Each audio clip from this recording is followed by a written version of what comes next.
스가랴 4장 1절부터 14절까지 낭독합니다.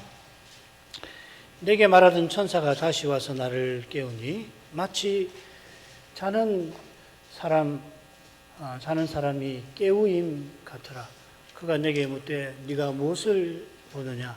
내가 대답하되 내가 보니 순금 등대가 있는데 그 꼭대기에 주발 같은 것이 있고 또 그 등대에 7 등잔이 있으며 그 등대 꼭대기 등잔에는 7 관이 있고 그 등대 곁에 2 감람나무가 있는데 하나는 그 주발 우편에 있고 하나는 그 좌편에 있나이다 하고 내게 말하는 천사에게 물어 가로되 내 주여 이것들이 무엇이니까? 내게 말하는 천사가 대답하여 가로되 네가 이것들이 무엇인지 알지 못하느냐? 내가 대답하되 내 주여 내가 알지 못하나이다. 그가 내게 일러 가로되 여호와께서 스룹바벨에게 하신 말씀이 이러하니라. 만군의 여호와께서 말씀하시되 이는 힘으로 되지 아니하며 능으로 되지 아니하고 오직 나의 신으로 되느니라. 큰 산아 네가 무엇이냐? 네가 스룹바벨 앞에서 평지가 되리라. 그가 머릿돌을 내어 놓을 때에 우리가 외치기를 은총이 그에게 있을지어다 하리라 하셨고 여호와의 말씀이 또 내게 임하여 가라사대 스룹바벨의 손이 이 전에 지대를 놓았은즉 그 손이 또한 그것을 마치리라 하셨나니 만군의 여호와께서 나를 너희에게 보내신 줄을 너희가 알리라 하셨느니라. 작은 일의 날이라고 멸시하는 자가 누구냐? 이 7은 온 세상에 두루 행하는 여호와의 눈이라. 다림준이 스룹바벨의 손에 있음을 보고 기뻐하리라. 내가 그에게 물어 가로되 등대 좌우에 2 감람나무는 무슨 뜻이니까 하고 다시 그에게 물어 가로되 금 기름을 흘려내는 2 금관 옆에 있는 이 감람나무 2 가지는 무슨 뜻이니까? 그가 내게 대답하여 가로되 네가 이것이 무엇인지 알지 못하느냐? 대답하되 내 주여 알지 못하나이다. 가로되 이는 기름 발리운 자 둘이니 온 세상의 주 앞에 모셔 섰는 자니라 하더라. 스가랴 선지자가 마치 잠자는 그 같은 상태에서 깨어나 5째 이상을 봅니다. 이 이상은 정금 등대와 2 감람나무에 관한 겁니다. 등대에 7 등잔이 있는데 이 7은 4째 이상에 나오는 돌과 붙어 있습니다. 이 7은 온 땅에 두루 행하는 여호와의 눈, 곧 여호와의 7 영입니다. 그처럼 정금 등대에 기름을 제공하는 2 감람나무는 기름 부음 받은 2 사람인데 이들이 예표의 사람들일 것입니다. 이만큼 이 5째 이상은 이 4째 이상과 붙어 있습니다. 줄거리 보시죠. 셋으로 나눕니다. 1절부터 5절 천사가 선자를 깨워서 이상을 보게 하는데 그가 깨닫지를 못하지요. 그리고 6절부터 10절까지는 여호와께서 스룹바벨대로 성전 건축을 마치게 하실 것이다 하는 취지의 말씀을 2번에 걸쳐 천사가 스가랴에게 전해줍니다. 그리고 11절부터 14절은 스가랴가 2 감람나무가 무슨 뜻인지를 묻고 그 답을 천사에게 듣는 대목입니다. 선자가 자다가 깬 상태에서 이상을 보고는 이것들이 무엇입니까? 천사에게 묻는데 천사가 알지 못하느냐고 반문합니다. 이어 천사는 대뜸 2번째 6절에 보면 여호와께서 스룹바벨에게 하신 말씀을 스가랴에게 전하죠. 즉시 이 말씀은 당대 교회와 선지자에게 절실한 겁니다. 스룹바벨이 성전 건축을 이룰 거라 여호와께서 약속하신 말씀입니다. 이 약속이 필시 이상과 붙어 있을 겁니다. 아울러 천사는 7의 의미를 이 둘째 대목 부분 끝에서 이야기해 주죠. 이 7은 스가랴가 이상 중에 본 등대의 7 등잔일 겁니다. 스가랴가 정금 등대의 의미를 깨닫고서 이에 2 감람나무가 무슨 뜻인지를 묻고 천사가 답하는 내용으로 되어 있습니다. 처음으로 가죠. 역시 셋으로 나눌만 합니다. 천사가 선자를 깨워서 이상에 관해서 묻는 거죠. 그 다음에 이제 2절 하반절부터 3절까지는 천사가 본 이상의 내용입니다. 그리고 4절, 5절은 이 선지자와 천사의 대화 천사가 기록이 되어 있습니다. 천사가 묻고 스가랴가 대답하는 장면이 처음과 끝에 나오는데 잠든 것 같은 상태에 있던 선자가 이상을 분명히 보지만 알지를 못합니다. 가운데 이상의 내용이 나와 있습니다. 자, 이런 줄거리로 처음 보죠. 1절, 2절 상반절. 내게 말하던 천사가 다시 와서 나를 깨우니 마치 자는 사람이 깨우임 같더라. 그가 내게 묻되 네가 무엇을 보느냐? 내가 대답하되. 이게 내게 말하던 천사는 이미 아시는 대로 스가랴에게 이상을 보이고 그 내용을 해석하는, 지시하는 천사입니다. 보인다, 지시한다. 계시록 1장에 나오죠. 그가 다시 와서 선자를 깨웠습니다. 이 행위가 마치 자는 사람이 깨우임 같아. 이렇게 스가랴가 기록합니다. 자다가 깼다고 말하지 않고 마치 이러이러한 것과 같아. 그가 거듭 이상을 보고는 이 고난 상태였습니다. 이 선자가 이상을 보는 상태가 비상한 것이거든요. 이게 어마어마한 이 현상이고 그만큼 정신적인 힘이랄까 마음 씀씀이가 각별하게 요구되는 것이고 또 이 천사들이 아주 거룩한 영광을 비추고 있어서 그걸 계속 보고 있노라면 사람이 이 고나하고 심지어는 죽는 것 같은 상태에 떨어지는 것 같아요. 예레미야가 장래일을 말하고 내가 깨어보니 내 잠이 달았더라. 이렇게 장래일이 너무나 복스러운 이야기라서 잠이 달았다 이렇게 표현하고요. 다니엘도 계시받을 때 천사의 영광스러운 모습에 죽은 자같이 되어서 잠들지요. 천사가 깨워서 계시를 알려줍니다. 마치 자는 사람 깨우듯이 천사가 선자를 깨우고는 네가 무엇을 보느냐 묻습니다. 천사의 물음에 선자가 똑똑하게 대답합니다. 이건 잠에서 깨어서 얼른 정신을 차린 것과 다른 겁니다. 지금 선자는 여전히 이상 중에 있거든요. 이상 중에서 또다시 이상 장면 하나를 보는 겁니다. 물론 하나님께서 보이시니까 선자가 보는 거죠. 그가 보는 이 장면은 그의 뇌리나 심리에서 만들어진 게 아니라 선자의 외부에서, 선자의 신체적, 정신적 외부에서 하나님이 보이신 겁니다. 이는 하나님이 선자에게 말씀하시고 듣게 하시는 것과 결국 같은 겁니다. 선자가 여호와께서 말씀하시기를 하면서 전한 말씀은 자기가 비상한 종교 체험 중에 환청 같은 걸 들은 것이 아니고 신비한 방식으로 직접 들은 것입니다. 이건 성신님의 특별한 사역에 속하는 거죠. 성신님께서 선자를 때로는 하늘 노전에 참여하게도 하십니다. 이런 신비한 일을 경험하지 못한 현대 신학자들이 사람의 일반적 이성과 통상적 경험에 이런 내용은 맞지 않는다고 해서 이건 선자의 그 종교적인 환상 혹은 환청 혹은 착각이나 창작이라고 주장을 하는데 과람하고 또 교만한 것입니다. 혹시 현대 구약 신학자들이 선자의 체험 이런 걸 기술한 책들 한번 읽어보십시오. 이런 식으로 설명을 해요.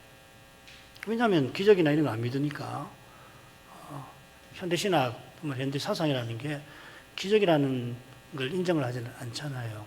인간의 이성으로만 사람이 경험한 그것으로 수납할 수 있는 자료를 가지고서 학문을 해야 한다. 종교학도 마찬가지고 기독교 신학도 결국 종교학의 일부니까 역시 같은 방식으로 연구해야 한다. 그러는 거거든요. 그러니까 이 계시의 초월성이라는 걸 받아들이지 않는 거라고. 하나님의 말씀이다 라는 걸 인정을 하지 않는 거라고. 여러분이 성경이 하나님의 말씀이라고 고백하는 것은 이 시대에는 매우 이례적인 겁니다.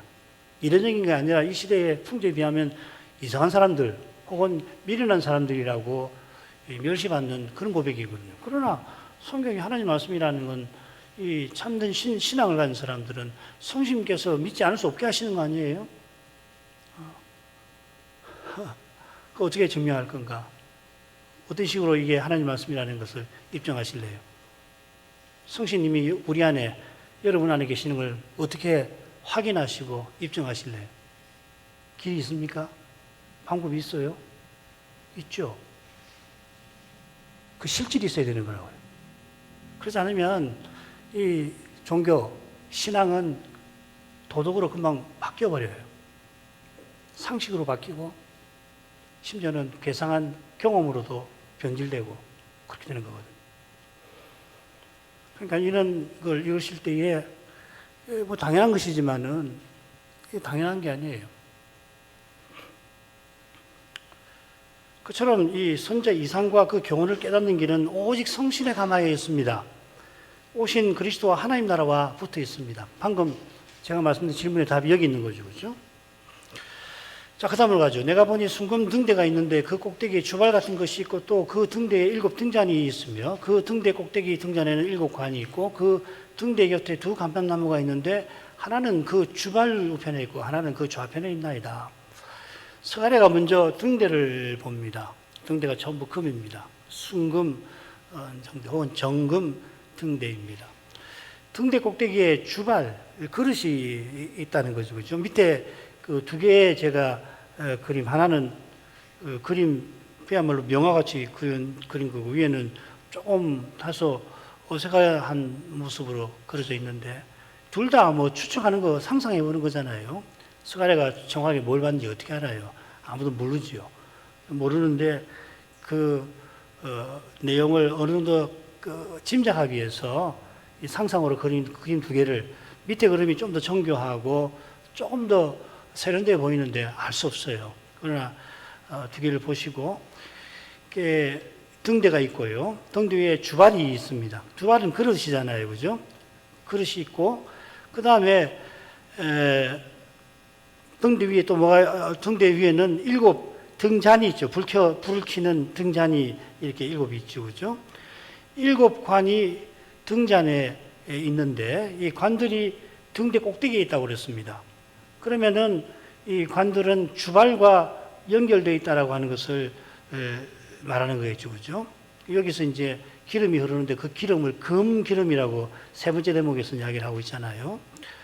그 등대 꼭대기 머리에 주발이 있고 주발에는 7 관이 있는데 그 관이 7 등잔에 연결되어 있는 것 같습니다. 읽어보면 아마 이렇게 되어 있지 않는가. 그래서 이 그림을 보시면서 이런 것이구나, 이럴 수 있겠구나 참고하시기 바라서 이렇게 그림을 실어놨습니다. 이 순금 등대는 제사장이 성소에 들어가 섬기는 등대를 떠오르게 하죠. 성막의 등대는 1 달란트의 금으로 그러니까 20kg가 넘잖아요. 살구나무 모양으로 7 등잔이 있죠. 그죠? 꽃받침도 있고 그러는데 이 등대는 제사장이 밤낮으로 들어가서 직접 순결한 기름, 1등급 기름을 감람유를 공급해서 7 등잔에 불이 꺼지지 않게 합니다. 필시 스가랴가 본 이상의 등대에서 주발이나 관은 이 등대에 기름을 공급하기 위한 도구로 보입니다.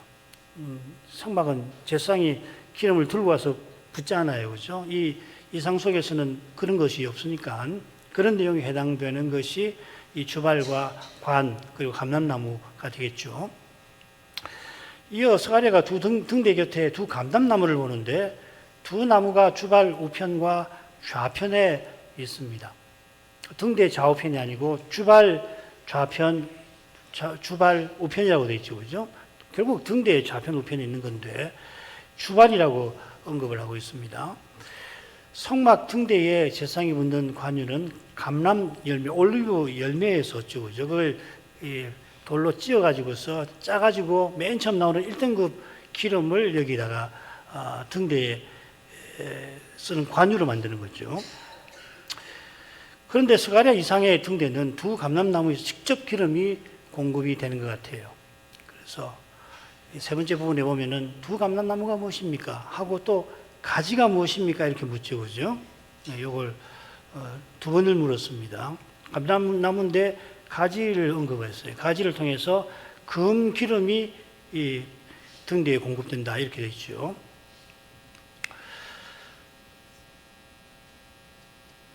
이 2 나무는 물론 기름 부음 받은 자들이라 했고요. 2 감람나무에서 등대 꼭대기 주발로 기름이 공급되고 관을 통하여 등잔에 공급되는 것 같습니다. 성막에서 등대는 맞은편 북쪽 진설병 상을 향하여 비치도록 놓여 있습니다. 진설병 상에는 12등이 12덩이의 떡을 두 줄로 해서 드리는데, 이건 이스라엘 12지파가 자신의 삶 전체를 주께 드려서 거룩한 백성다웠게 살아가는 것을 가리키죠. 헌상이죠. 이스라엘이 거룩한 백성다웠게 사는 길은 성신과 말씀의 거룩한 빛, 즉 메시아의 신령한 인도에 있습니다.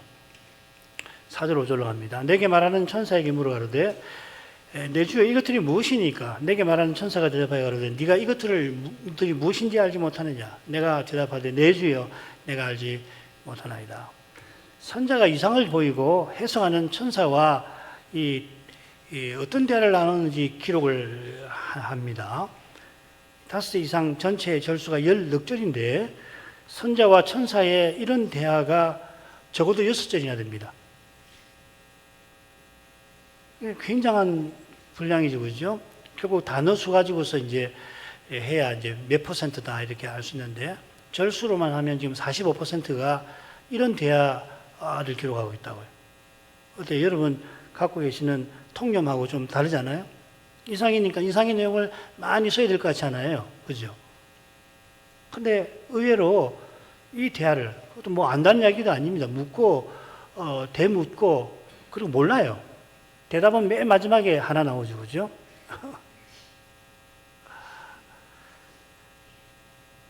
선자가 본 이상과 그 의미나 교훈이 물론 중요합니다만, 대화를 적지 않게 기록한 뜻이 분명히 있습니다. 여기만 아니고 모든 성경이 그래요.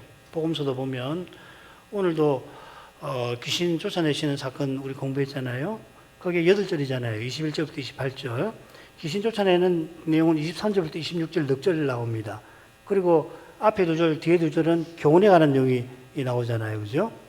그러니까 우리는 이 귀신 쫓아내신 사건 하면 우리 내리 속에 있는 것은 예수님께서 귀신을 어떻게 쫓아내셨다는 내용이 많이 남잖아요.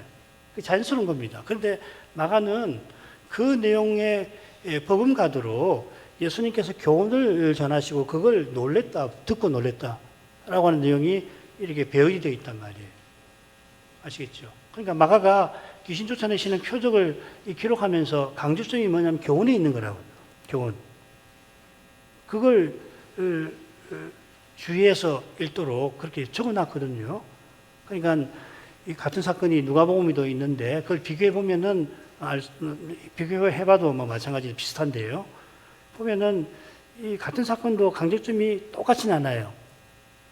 그리고 우리는 이런 걸 읽을 때 늘 사건의 내용에 관심이 있고 거기에다가 마음을 많이 쓰는 경향이 있는데, 성경은 우리가 덜 관심을 갖는 그런 부분도 중요하다는 걸 말씀을 드리고 싶은 겁니다. 왜 썼겠냐고요. 그렇잖아요. 지금 여기도 보면은 10넉절 중에 6절이나 적어도 6절입니다. 이런 대화를 뭐냐, 뭡니까? 모르냐? 모릅니다. 이런 식의 대화란 말이죠. 의미가 있는 거란 말이죠. 아시겠죠? 선자가 이것들이 무엇입니까? 하고 묻는데 선자가 반문합니다. 네가 이것들이 무엇인지 알지 못하느냐? 마치 스가랴가 마땅히 알고 있을 것처럼 묻는 것도 같습니다. 스가랴가 제사장이니까 등대에 관하여 잘 압니다.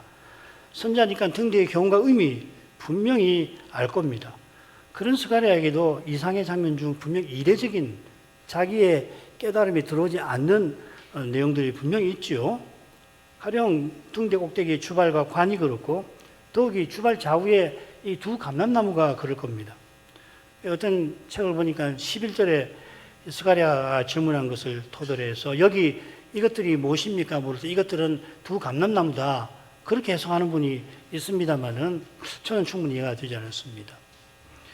다니엘이 느부갓네살 꿈과 그 해몽을 성신 있게 받을 때에 메시아와 영원한 나라에 관한 내용을 은밀한 것이라고 표현하고요. 하나님이 지혜와 총명을 자기에게 주셔서 알게 된 거다. 그렇게 이야기합니다. 남의 꿈을 자기가 어떻게 듣지 않고 압니까? 그건 비상한 거죠.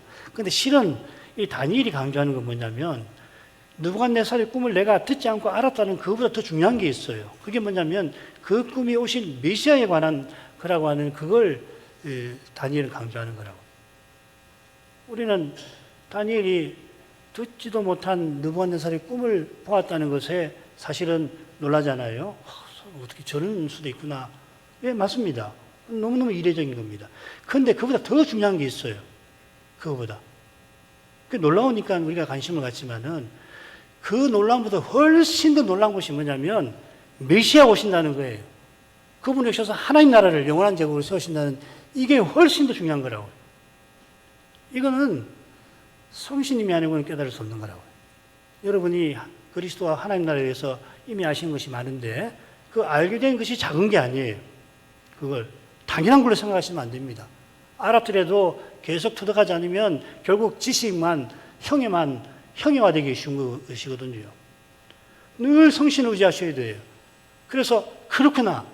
어제도 깨달았지만 오늘도 그렇지 하는 게 있는 거거든요. 안 그러면은 그냥 딱딱해져 버립니다. 지식으로 남아요. 체계로 남는다고요. 그렇게 안주해버리면은 성경을 희한하게 그런 시각으로만 성경을 읽어요. 그렇게 읽으면은 그 저자가 이야기한 다른 데는 별로 관심을 기울이지 않게 될 겁니다. 게다가 아는 거니까 아는 성경을 읽으면 어떻게 됩니까? 뭐 다 아는 내용이네. 그렇지. 그렇지. 이렇게 된단 말이에요. 성경은 그렇게 읽으면 안 돼요. 성경은. 다시 읽어도 이게 뭔가 이것이 어떻게 이 시대에 교회에 나에게 구현될 것인가? 그걸 생각 안 할 수 없는 것이거든요. 자, 오늘 이 강설하는 이 방식이 좀 그럴 겁니다. 왜 그런지 나중에 제가 설명을 드릴 겁니다. 바울 사도도 모든 신령한 지혜와 총명으로 하나님의 뜻을 안다 교훈하죠. 스가랴가 이상을 볼 때 결국 오실 메시아와 그 나라에 관한 계시라는 걸 당연히 알았을 겁니다. 선자는 당연히 아는 거예요. 이 계시는 성신님께서 깨닫게 하셔야 비로소 아는 겁니다. 더욱이 그리스도 오시기 전에는 말할 게 없겠죠. 오신 이후에도 근본에서 다르지 않습니다. 그리스도와 그 나라와 교회에 관한 지식을 스스로 배울 수는 있어도 그 말씀을 깨닫는 것은, 체득하는 것은 전적으로 성신님께 달려 있습니다. 맞죠? 그렇죠, 그죠, 여러분? 너무 당연한 고백 아니십니까? 정말 그렇습니다. 성신님께서만 말씀을 전해도 주시고 깨닫게도 하시는 거예요. 사람이 하는 게 아닙니다. 이런 고백이 스가랴가 알지 못한다 할 때 그의 마음에 가득했을 것 같습니다. 스가랴가 이상에서 본 이것들이 무엇인지 모른다고 하니까 천사가 말이에요. 여호와께서 스룹바벨에게 하신 말씀이 이러하다라고 전하지요. 이게 두 말씀으로 되어 있습니다. 6절부터 7절 그리고 8절부터 10절 이 두 부분인데 자 우선 6절부터 7절 한번 읽어보죠. 그가 내게 일러 가로되 여호와께서 스룹바벨에게 하신 말씀이 이러하니라. 요거는 뭐 공통되는 거고 만군의 여호와께서 말씀하시되 이는 힘으로 되지 아니하며 능으로 되지 아니하고 오직 나의 신으로 되느니라. 큰 산아 네가 무엇이냐 네가 스룹바벨 앞에서 평지가 되리라. 그가 머릿돌을 내어 놓을 때 무리가 외치기를 은총은총이 그에게 있을지어다 하리라 하셨고 스가랴가 알지 못한다고 대답하니까 그 천사가 스가랴에게 이른다 했습니다. 이른다고 새긴단 말은 대답한다는 말이에요. 그러니까 여기서는 바로 앞에 스가랴가 질문한 게 아니라 대답을 한다고 모른다고 대답했으니까 우리 번역하신 분이 이른다 이렇게 새긴 것 같습니다. 그러나 모른다 하면서 이 선자가 알고자 하니까 그러니까 사실상 묻는 게 되잖아요. 그래서 천사가 대답해서 답을 주는 겁니다. 이 천사의 대답이 흥미롭게도 여호와께서 스룹바벨에게 하신 말씀이에요. 이는 이 말씀이 스가랴가 본 이상의 그 수수께끼 같은 의미, 자기가 모른다고 한 그 의미를 푸는 열쇠라고 하는 것을 암시하는 거죠. 지금 선입견을 갖지 마시고 따라오세요. 이 성경 구절을. 그런데 문제는 스룹바벨에게 하신 말씀 자체가 지금 적어도 6절에서 7절 상반절까지 이게 수수께끼 같다는데 문제가 있는 거라고. 무슨 말씀이냐면 힘으로 되지 않고 능으로 되지 않고 나의 신으로 한다. 이게 도대체 뭐에 관한 말씀인가 하는 거죠. 이걸. 이미 여러분들이 스룹바벨이 성전을 건축하고 뭐 이런 걸 아니까 그 이야기인가 보다 하고 다들 말하지만 얼른 읽으면은 적어도 우리에게는 이 수수께끼 같잖아요. 여호와께서 스룹바벨에게 하신 말씀은 이는 힘으로 되지 않고 능으로 되지 않고 그냥 나의 신으로 되느니라 이렇게 시작됩니다. 번역은 이렇습니다. 힘으로도 아니고 능으로도 아니고 나의 신으로 이렇게 있습니다. 뭐 되느니라 이런 말 없습니다. 무슨 이 표같이 말씀하신 거죠. 어떤 신학자 글을 보니까 여기 힘은 성전 건축할 때 노동자들의 노동력을, 능은 성벽 재건할 때 진군들의 노동력을 가리켜 사용되었다라고 말하고 이건 성전과 성벽 재건에 관한 것이라고 해석을 합니다. 근데 찾아보면 이분의 말이 절반만 맞아요. 힘이라고 하는 용어가 성전 건축하는데 거기에 사용된 예가 없어요. 제가 다 찾아보니까. 그래서 제가 시간이 많이 흘렸는데, 학자가 써놨으니까 그런가 보다 했는데, 그렇지 않고 다 찾아봐야 되는 거거든요. 찾아보니까 힘은 사용된 예가 없어요. 능은 한번 사용되었습니다. 이 표현만 놓고 보면, 그러나 수수께끼 같잖아요. 특별히 스갈에서는 우리가 잘 모르고 강설도 많이 안 하는 본문이라 아마 많은 교인들은 이게 뭔 말이지? 처음 읽을 때는 수수께끼 같다. 이거 원칙적으로 맞잖아요. 김홍재 목사님이 이 구절을 한 군데 해석한 걸 보니까 성전 건축과 전혀 다른 의미로 다른 맥락에서 적용하신 걸 봤는데 그게 얼마든지 가능하다고요. 읽으면 그렇지. 힘으로 능으로 안 되고 하나님의 성신으로 되지. 근데 꼭 그게 하필 성전 건축과 하게 되는 건가? 스룹바벨에게 하신 말씀이니까 그럴 수는 있지만은 적어도 저에게는 이게 뭐지? 이 힘이라는 말이 스가랴서에 두 번 나옵니다. 이 두로, 시돈과 두로의 권세를, 열국의 보화를 가리킵니다. 이 하일이란 말이 이 두 뜻이 있어요. 힘하고 재물이라는 뜻이 있는데 능은 여기에만 나옵니다. 그러니까 이 수수께끼 같은 표현의 의미를 알기 위해서는 이어지는 문맥을 반드시 고려해야 하죠. 여호와께서 큰 산아 네가 무엇이냐 하시고 큰 산이 스룹바벨 앞에서 평지가 될 거라 하십니다. 산이 평지된다는 것은 평탄한 길 내는 거죠. 이사야 40장 오실 메시아의 예언에 보면 이런 표현이 나옵니다. 광야에서 외치는 자가 여호와의 길을 예비하라며 산마다 낮아져 평지가 되리라. 그러니까 여호와께서 그 가시는 길이 평탄하도록 만든다는 뜻이죠. 그러니까 스룹바벨이 여호와의 사명을 이루는 길을 여호와께서 평탄케 하겠다 그런 말씀이죠, 그죠? 자, 그러면 스룹바벨이 받은 사명이 뭔가? 그 다음 부분에 가서 비로소 실마리가 구체적인 실마리가 나와요. 그가 머릿돌을 내어 놓을 것이다. 이 머릿돌은 분명 건축에 관한 거죠, 그죠? 머릿돌이 무엇인가? 그리고 무리의 외침이 뭔가? 이거 나중에 다음 시간에 제가 좀 더 자세히 설명하겠습니다. 스룹바벨이 건축하는 것이 무엇인가? 그게 두 번째 말씀에 가면 분명해집니다. 자, 두 번째로 가보죠. 8절부터 10절. 여호와의 말씀이 또 내게 임하여 가라사대 스룹바벨의 손이 이 전의 지대를 놨은즉 그 손이 또한 그것을 마치리라 하셨나니 만군의 여호와께서 나를 너희에게 보내신 줄을 네가 알리라 하셨느니라. 작은 날의 날이라고 멸시하는 자가 누구냐? 이 일곱은 온 세상에 두루 행하는 여호와의 눈이라. 다림줄이 스룹바벨의 손에 있음을 보고 기뻐하리라. 여기 8절에 내기할 때 나는 이상을 보이고 해석하는 천사입니다. 따라서 9절부터 10절이 이 천사가 스가랴에게 전하는 여호와의 말씀이 되는 거겠죠. 첫 번째 말씀이 수수께끼 같다면 첫 번째 말씀과 비슷한 줄거리로 두 번째 말씀이 나옵니다. 보면 첫 번째 말씀을 도입부 다음에 여호와의 말씀이라는 도입부 다음에 세 부분이 나오는데요. 역시 두 번째 말씀도 도입부가 나오고 세 가지 이 말씀이 나옵니다. 이 세 가지가 앞에 세 가지와 이 교차적으로 연결이 됩니다. 그러니까 나의 신으로 6절 하반절에 나오는데 여호와의 신에 관한 내용이 10절 하반절에 나오죠. 여호와의 일곱 눈. 그 다음에 큰 산이 평지가 된다. 이게 사명 행하는데 장애와 관련되는 거 아니에요? 그것에 해당되는 게 작은 일의 날이라고 멸시하는 사람들이 있는 여기서 비슷한 내용이죠. 스룹바벨과 머릿돌은 스룹바벨이 건축을 마친다는 내용하고 연결됩니다. 그러니까 머릿돌이 무슨 의미인가 하는 것이 이 9절 말씀과 붙여서 해석을 해야 한다 그 말입니다.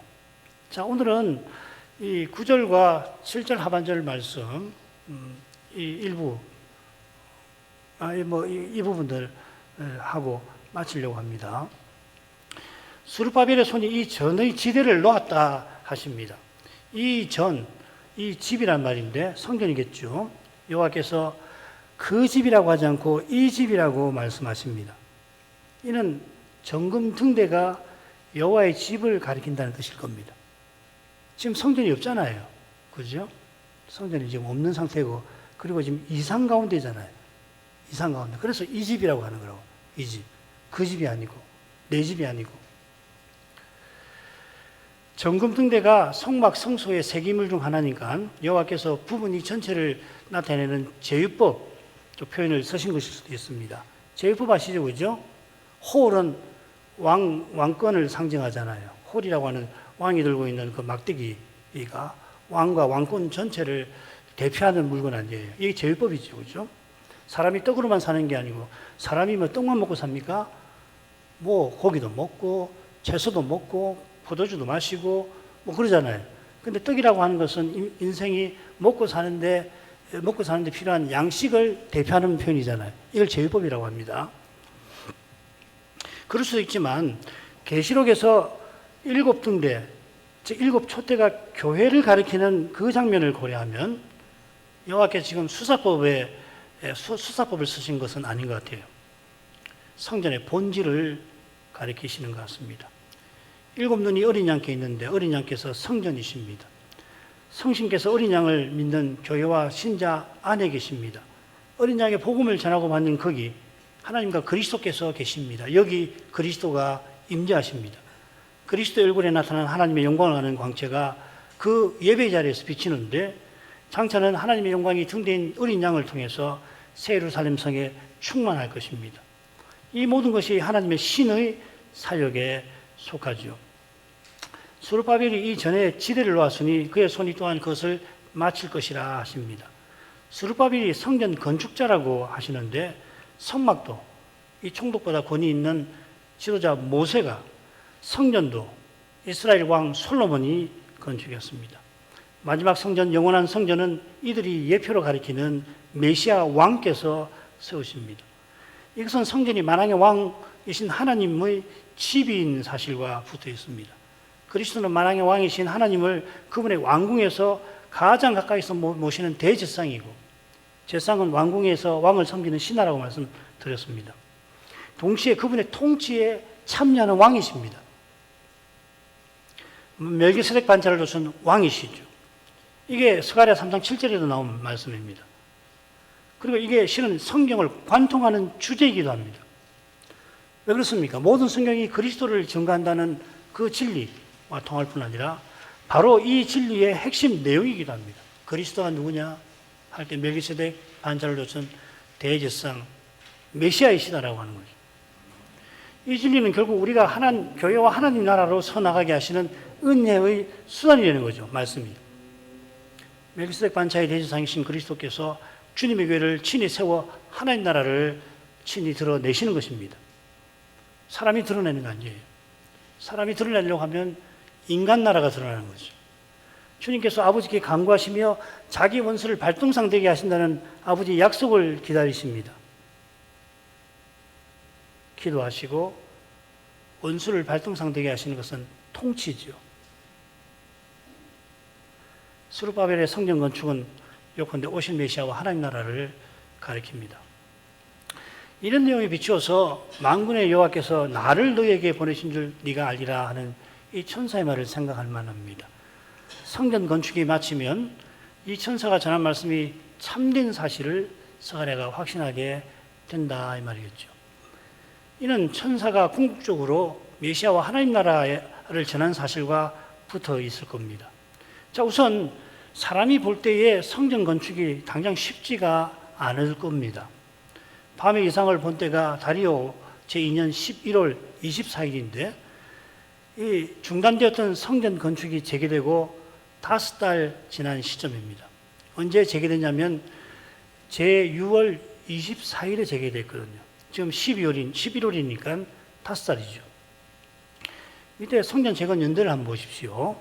지대를 놓은 게 고레스 2년, 그러니까 536년 4와 5월쯤 됩니다.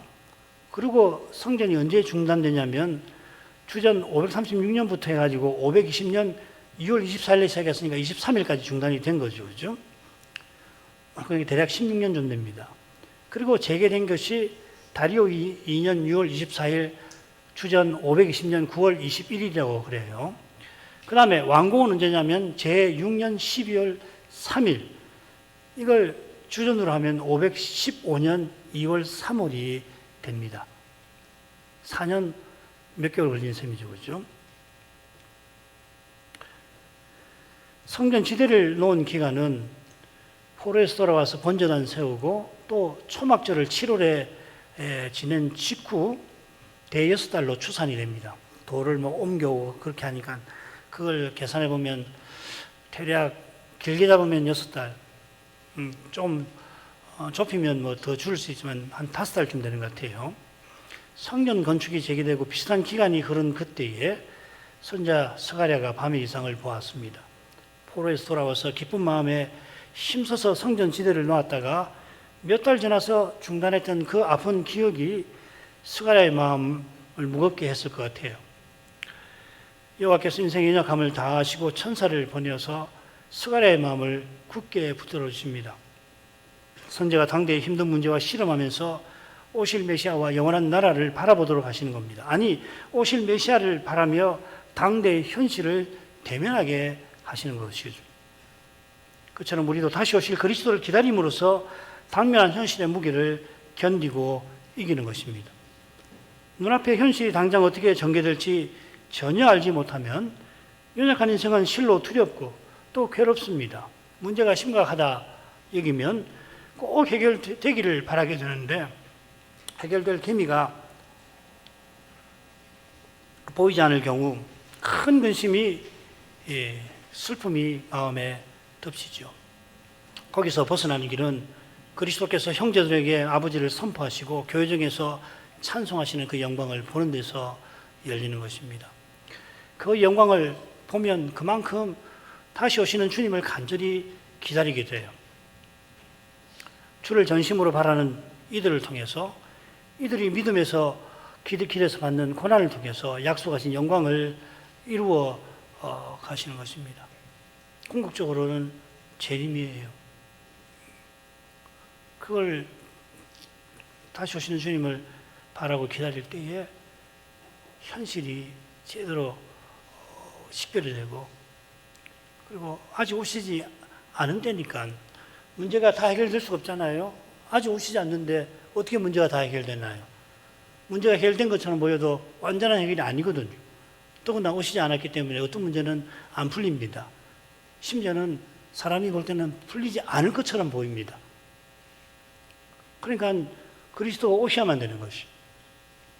그 그리스도를 바라는 만큼 그 그리스도가 믿음으로 내 안에 사시는 바로 그 사실 때문에 내 안에서 성신으로 역사하시는 그분께서 친히 해답이 되어지는 거라고요.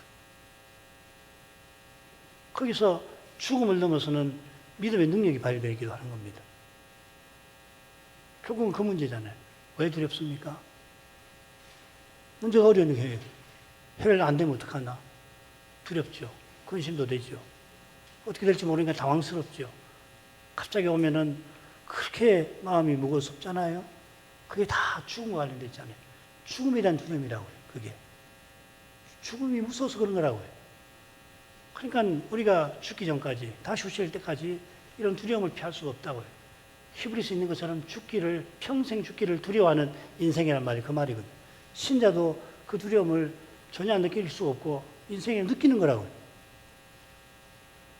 다시 오시는 주님, 부활의 그 믿음, 부활이 뭡니까? 죽어 다시 사는 거 아니에요? 그 부활 아닙니까? 그 부활의 믿음만이 죽음의 문제를 근본적으로 해결하는 거라고. 그래서 죽어야 다시 사는구나. 지금 여기서 죽음의 고통을 맛보아야 부활의 능력이 나타나는구나. 그게 고린도 후서 4장에서 바울이 말하는 그 핵심 교훈 아니에요. 내가 예수 죽음을 내 몸에 짊어지고 그러면은 예수의 부활의 능력이 교회에 나타난다는 거 아니에요.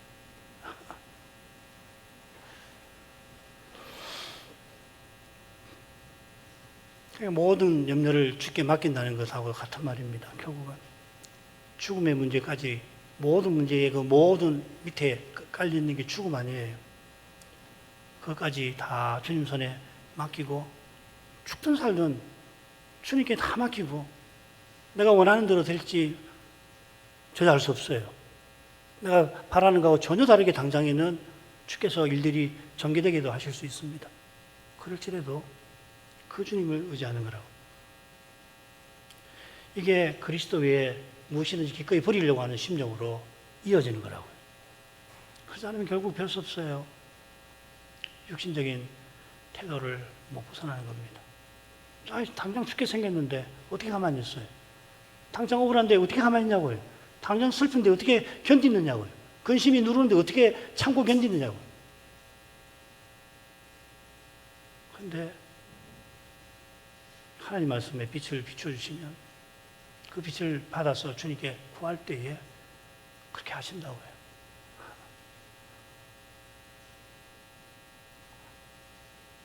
그리스도가 다시 오신다고요.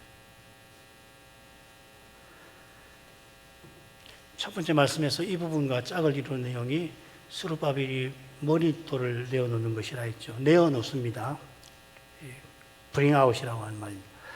머릿돌이니까 얼른 생각하면 성전 재건을 스룹바벨이 시작하는 모양이다. 그런 생각이 드시죠. 근데 이 돌은 성전 재건을 마치는 마지막 돌로 생각됩니다. 여기 머릿돌 할 때 그 머리라는 말이 등대 꼭대기라고 새겨져 있습니다. 성전 재건을 마친 장면은 무리들의 외침과도 어울리죠. 은총이 그에게 있을지어다. 이 그가 뭐냐면 머릿돌, 성전을 가리키는 겁니다. 사람 아닙니다. 은총이 그에게 있을지어다.